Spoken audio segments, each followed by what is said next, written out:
Last பார்ட்டில் அந்த குட்டி பையன் அப்பா இறந்து போனதுக்கும் சித்தப்பாக்கும் எந்த ஒரு சம்மந்தமும் இல்லை அப்படின்னு சொல்லியிருப்பான். நீ இன்னும் சொல்ல வரப்பா அப்படின்னு சொல்லிட்டு அவனை உட்கார வச்சு கேட்டால் அவனு திரும்பவும் அதே தான் சொல்லிட்டு இருக்கான். அது மட்டும் இல்லாமல் இந்த விஷயம் அம்மாவுக்குமே தெரியும் போல், அதாவது அந்த பையனோட அம்மாவுக்கு. அவளுமே அந்த பையனை வந்து அமைதியாக இரு அப்படிங்கிற மாதிரி சொல்லிட்டு அழுதுட்டு இருக்கா. உடனே இவங்களுக்கு சந்தேகம் வந்துடுது. என்ன நடக்குது இங்கே பாரு கோமல், ஒழுங்கா என்னை பார்த்து உண்மையை சொல்லு, என்னதான் நடந்துச்சு அப்படின்னு சொல்லிட்டு கேட்கும் போது ராகு உடனே அன்னிக்கிட்ட கேட்டால் அண்ணி என்னமோ சொல்ல போகிறாங்க, இப்போ நீங்கள் என்னை வீட்டை விட்டு போக சொல்லிட்டீங்க, சரிம்மா நான் இங்கேருந்து போகிறேன் அப்படின்னு சொல்லிட்டு அவன் இங்கேருந்து கிளம்ப போகும்போது அண்ணி திடீர்னு ஸ்டாப் பண்ணி இங்கே போகிற ராகு, இப்போயாவது என்னை உண்மையை சொல்ல விடு ப்ளீஸ் அப்படின்னு சொல்லிட்டு சொல்ல ஆரம்பிக்கிறா. ஆனால் நம்ம ராகு வேணாம் அண்ணி அப்படிங்கிற மாதிரி தடுக்கிறான். என்னதான் நடக்குது சொல்லுங்க அப்படின்னு சொல்லிட்டு கேட்கவும் இவளும் உண்மையை சொல்ல போகிறா. இங்கே பாரு ராகு, என்னை இன்னைக்காவது தடுக்காத, நான் உண்மையை சொல்லிடுறேன், இன்னும் எத்தனை நாள் தான் இந்த பழியை நீ சுமந்துட்டு இருப்ப, எனக்கே மனசாட்சி உறுத்துது அப்படிங்கிற மாதிரி சொல்லிட்டு ஒரு ஃப்ளாஷ்பேக் வந்து ஸ்டோரியை சொல்லி காமிக்கிறா. அதாவது இவங்களோட பெரிய பையன் என்ன பண்ணியிருக்கானா, அம்மாக்கே தெரியாமல் நிறைய பணத்தை எடுத்துகிட்டு போயிட்டு இன்னொருத்தவங்க கூட சேர்ந்து பார்ட்னர் ஆகிட்டு வேற ஏதோ ஒரு பிஸ்னஸில் இன்வெஸ்ட்மெண்ட் பண்ணியிருப்பான் போல். ஸோ அதில் வந்து ஏதோ லாஸ் ஆகிடுச்சுன்னு நினைக்கிறேன். ஸோ இவனோட சேர்ந்து ஒரு பார்ட்னர் இன்வெஸ்ட்மெண்ட் பண்ணியிருப்பான் இல்லையா, ஸோ அவனோட பணமும் தானே போயிருக்கும். அதனால வந்து இவங்கிட்ட ஃபோன் பண்ணி உன்னால தான் நான் இன்வெஸ்ட்மெண்ட் பண்ணேன், இப்போ எனக்கு அந்த பணத்தை கொடு அப்படின்னு சொல்லிட்டு பிளாக்மெயில் பண்ணிட்டு இருந்திருக்கானுங்க.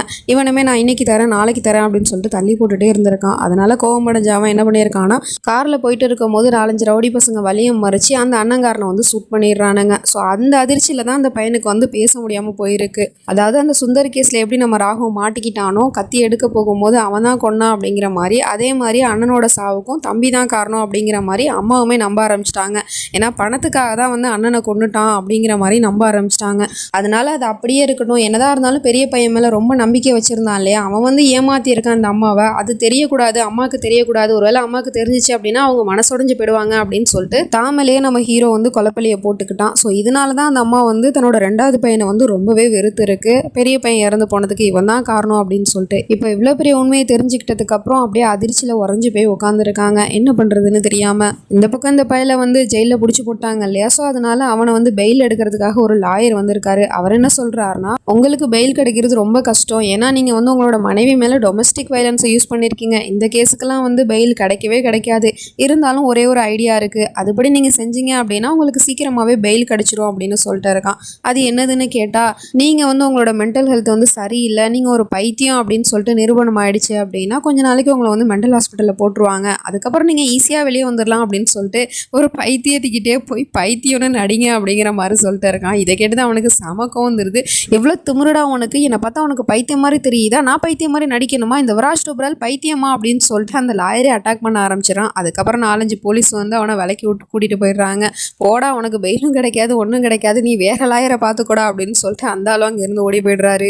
இந்த பக்கம் இந்த அம்மாவும் ரூமில் உட்காந்து இவ்வளோ நாளாக வந்து பெரிய பையன் மேலே தானே அவ்வளோ நம்பிக்கை வச்சுருந்தாங்க, ஸோ பெரிய பையன் தான் நல்ல பையன் அப்படிங்கிற வரைக்கும் நம்ம ஹீரோ கிட்ட சொல்லியிருப்பாங்க, அதெல்லாம் நினச்சி பார்த்துக்கிட்டு ரூமில் உட்காந்து அழுதுட்டு இருக்காங்க. அப்போ தான் நம்ம ஹீரோயினுமே வரா அவங்கள சமாதானப்படுத்துறதுக்காக. ஆனால் இவங்க அப்படி அழுதுட்டு இருக்கிறத பார்த்துட்டு என்ன பேசுறதுன்னு தெரியாமல் அங்கேருந்து போக பார்க்குறா. அவங்க உடனே என்னம்மா நீ என்ன சொல்ல வந்த, உனக்கும் தோணுதா நான் ஒரு நல்ல அம்மா இல்லைன்னு அப்படின்னு சொல்லிட்டு கேட்டுட்டு அழுதுட்டு இருக்காங்க. அப்படிலாம் இல்லை ஆண்டி, நீங்கள் ஏன் அப்படிலாம் யோசிக்கிறீங்க, நீங்கள் ரொம்ப நல்ல அம்மா அப்படின்னு சொல்கிறா. இல்லை நான் உண்மையிலே ஒரு நல்ல அம்மாவாக இருந்தால் நான் எப்படி வந்து என்னோட பையனை பற்றி புரிஞ்சுக்காம நான் இருந்திருக்கேன், ஒரு பையன் மேலே வச்ச நம்பிக்கையை நான் ஏன் இன்னொரு பையன் மேலே வைக்கல, அவனை நான் ரொம்பவே கஷ்டப்படுத்திட்டேன், அவனை எப்போ பார்த்தாலும் ஒரு குற்றவாளியாக கொலைகாரனாக தான் நான் பார்த்தனே தவிர என்னோட பையனாக நான் பார்க்கவே இல்லை, ஒரு நல்ல அம்மா கிடையாது, நான் அவனுக்கு ஒரு நல்ல அம்மாவாக நடந்துக்கவே இல்லை அப்படிங்கிற மாதிரிலாம் அழுதுட்டு இருக்காங்க.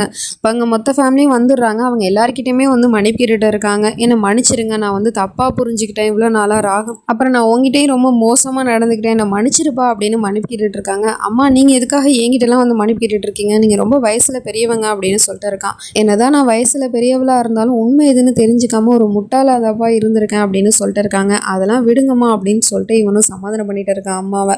அப்புறம் அவங்களும் ஒரு ப்ராமிஸ் பண்ணுறாங்க, இதுக்கப்புறம் எந்த ஒரு விஷயத்துலையுமே அவங்க கிட்ட பேசாமல் உண்மையை தெரிஞ்சுக்காம நானே வந்து ஒரு முடிவுக்கு வரமாட்டேன், ப்ராமிஸ் அப்படிங்கிற மாதிரி சொல்லிட்டு இருக்காங்க.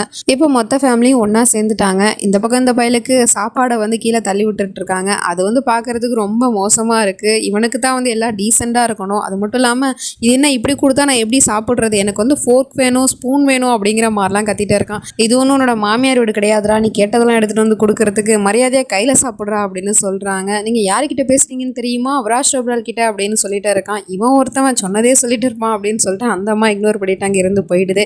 அதுக்கப்புறம் அந்த போலீஸ்காரனையுமே அரெஸ்ட் பண்ணி கூட்டிட்டு கூட்டிகிட்டு வந்துட்டாங்க போல். அவன் வந்து வளரிட்டே இருக்கான், நான் எதுவுமே பண்ணலை, எல்லா தப்பும் பண்ணது அந்த விராஜ் தான் அப்படின்னு சொல்லிட்டு அவன் அங்கே தான் நிற்கிறான். அது தெரியாமல் அவன் வளரிட்டே இருக்கான். உனியால் அப்படிங்கிற மாதிரி அவன் கூப்பிட்டதுமே இவன் மறந்து போயிடுறான். சரி சார், நான் பண்ணதெல்லாம் தப்பு தான், நீங்கள் என்னை ஜெயிலில் வேணால் பிடிச்சி போடுங்க, ஆனால் வந்து ப்ளீஸ் இந்த லாக்கப்பில் மட்டும் போட்டுறாதீங்க, என்னை வேறு எங்கேயாவது கொண்டு போய் போடுங்க அப்படிங்கிற மாதிரி சொல்லிட்டு இருக்கான். அதெல்லாம் இல்லை, நீ இங்கே தாண்டா இருக்கணும் அப்படின்னு சொல்லிட்டு இவனையும் அவனையும் ஒரே லாக்கப்புக்குள்ளே போட்டுடுறாங்க. அதுக்கப்புறம் வந்து அவன் அப்படியே முறைச்சி பார்த்துட்டே இருக்கான். ஆனால் எங்கள் அம்மா அடிச்சிருப்பான்னு தான் நினைக்கிறேன். அப்படியே அங்கே சீன் கட் ஆகிடுது. இப்போ மார்னிங் ஆகிடுச்சு. காலங்கத்திலே நம்ம ஹீரோயினி ட்ரெஸ் எல்லாம் பேக் பண்ணிவிட்டு வீட்டை விட்டு கிளம்புறதுக்காக ரெடி ஆகி கீழே வந்துட்டு இருக்கா. அம்மாவுமே வந்திருக்காங்க அழைச்சிட்டு போகிறதுக்கு. ஸோ அப்போ வந்து நம்ம ஹீரோயினியை தடுத்து நிறுத்தினாங்க. நீ எங்கம்மா போகிற அப்படின்னு சொல்லிட்டு கேட்டால், ஆமாம் ஆண்டி, நான் போய் தானே ஆகணும், அந்த விராஜ்காக தான் நான் இத்தனை நாளாக இந்த வீட்டில் இருந்தேன், அவனோட உண்மையான சுயரூபத்தை வெளியே கொண்டு வரணும் அப்படின்னு. இப்போ தான் அவன் ஜெயிலுக்கு போயிட்டானே, ஸோ இதுக்கப்புறம் நான் இங்கேருந்து என்ன பண்ண போகிறேன், என்னோட ஃபேமிலி கிட்ட நான் போகிறேன் அப்படின்னு சொல்லிட்டு இருக்கா. ஆனால் எதுக்காகம்மா நீ இப்போ இவ்வளோ சீக்கிரம் எங்களை விட்டு போகிற, அந்த விராஜ்காக மட்டும்தான் நீ இப்போ இங்கே இருந்தியா, அப்போ எங்கள் மேலே உண்மையான பாசம் அன்புலாம் எதுவுமே இல்லையா, அது மட்டும் இல்லாமல் உன்னை விட்டுட்டு கிறிஷ் எப்படிமா இருப்பான் அப்படின்னு கேட்டுட்டு இருக்காங்க. அப்போ அந்த பையலும் வந்து, சியா நீங்கள் இங்கேருந்து போகாதீங்க, இதே வீட்டில் தான் இருக்கணும் அப்படின்னு வர சொல்லிட்டு இருக்கான். அவளும் வந்து அந்த பையனை வந்து சமாதானம் பண்ணிட்டு இருக்கா. நான் ஒன்றும் நிரந்தரமாக இங்கேருந்து போகலை, நான் உன்னை பார்க்கறதுக்கு கண்டிப்பாக வருவேன், அப்புறம் உன் கூட வந்து அம்மா அப்புறம் வந்து சித்தப்பா எல்லாரும் இருக்கிறாங்களா அப்படின்னு சொன்னால், இல்லை நீங்கள் தான் வேணும் அப்படிங்கிற மாதிரி சொல்லிட்டு இருக்கான். ஸோ அப்போ வந்து அவங்களுமே, இங்கே பாருமா, நீ இங்கேருந்து போகணுன்னு முடிவெடுத்துட்ட, ஓகே தான், நீ உன்னோட ஃபேமிலி கிட்ட போகணுன்னு ஆசைப்படுறப்போ, ஆனால் ப்ளீஸ் நீ விராஜ்கிட்டேருந்து டைவர்ஸை வாங்கிட்டு உன்னோட சுதந்திரமான ஒரு வாழ்க்கையை வாழத்தானே போகிற, ஸோ அது வரைக்குமாவது நீ இங்கே இரேன், விராஜ்கிட்டேருந்து டைவர்ஸ் வாங்குற வரைக்குமாவது நீ இங்கே இரேன் அப்படின்னு சொல்லி ஸ்டாப் பண்ணி வைக்கிறாங்க. ஸோ அதனால அம்மாவும் சரிம்மா நீ இங்கே இரு அப்படிங்கிற மாதிரி சொல்லிடுறாங்க. நம்ம ஹீரோயின் இங்கேயே இருக்க போகிறா. அப்போ திரும்பவும் இப்போ கொஞ்ச நேரம் கழிச்சு லாயர் வந்துட்டாரு. டைவர்ஸ் பேப்பரை எடுத்துக்கிட்டு அதில் வந்து சைன் போடுங்க அப்படின்னு சொல்லிட்டு கொடுத்ததும் நம்ம ஹீரோயினையும் இது வரைக்கும் அந்த பைய கூட வாழ்ந்த அந்த மோசமான வாழ்க்கையெல்லாம் ஒரு தடவை ரீவைண்ட் பண்ணி பார்த்துட்டு, இதுக்கப்புறம் அவனுக்கும் எனக்கும் எந்த சம்மந்தமும் இல்லை அப்படின்னு சொல்லிட்டு சைனை போட்டு கொடுத்துட்றா.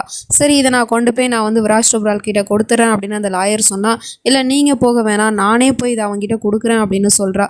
இங்கே பாரு சியா, நீ எதுக்காக போகணும், எல்லாமே லாயர் பார்த்துப்பாரு அப்படின்னு சொன்னால், இல்லை ஆண்டி, அவனை பார்த்து எனக்கு எந்த பயமும் இல்லை, இந்த விஷயத்தை பற்றி நானே தான் அவங்ககிட்ட போய் சொல்லணும் அப்படின்னு சொன்னதும் சரிம்மா அப்படிங்கிற மாதிரி சொல்லிடுறாங்க. ஜெயிலில் இருக்கிற இவனை, உன்னை பார்க்கறதுக்கு ஒரு ஆள் வந்திருக்காங்க வாடா அப்படின்னு சொல்லிட்டு கையில் விலங்கு போட்டு கூட்டிகிட்டு வந்து உட்கார வச்சிடுறாங்க. பார்த்தா எதிர்த்தாப்புல நம்ம ஹீரோயினி தான் உட்காந்துருக்கா. அவள் வந்து டைவர்ஸ் பேப்பரை கொடுத்து, இங்கே பாரு விராஜ், உனக்கும் எனக்கும் இருந்த உறவு எப்போவும் முடிஞ்சு போச்சு, இப்போ ஜஸ்ட் ஃபார்மாலிட்டிக்காக இதில் ஒரு சைனை போடு அப்படின்னு சொல்லிட்டு டைவர்ஸ் பேப்பரை கொண்டு வந்து காட்டினதும் அவனுக்கு செமையாக்கம் வருது. ஹவு டேர் யூ, எவ்வளோ திமிருடி உனக்கு, நீ ஏன் கூட இருக்கிற உறவையே முடிச்சுப்பியா, அதுவும் எப்படி இந்த பேப்பரில் சைனை போட்டால் எல்லாம் முடிஞ்சிருமா, ஸ்டூபிட் அப்படிங்கிற மாதிரி சொல்லிட்டு அந்த பேப்பரை தள்ளி விட்டுறான். இங்கே பாரு, தேவையில்லாமல் ட்ராமா கிரியேட் பண்ணிட்டு இருக்காத, மூடிக்கிட்டு அதில் சைனை போடு அப்படிங்கிற மாதிரி சொல்லிட்டு இருக்கா. ஸோ அவன் அப்படியே முறைச்சிக்கிட்டு அவளை பார்த்துட்டே இருக்கான். இதுக்கப்புறம் நடக்க போகுது அப்படிங்கலாம் நம்ம நெக்ஸ்ட் பார்ட்டில் பார்த்து தெரிஞ்சுப்போம். அது வரைக்கும் பை ஃப்ரெண்ட்ஸ்.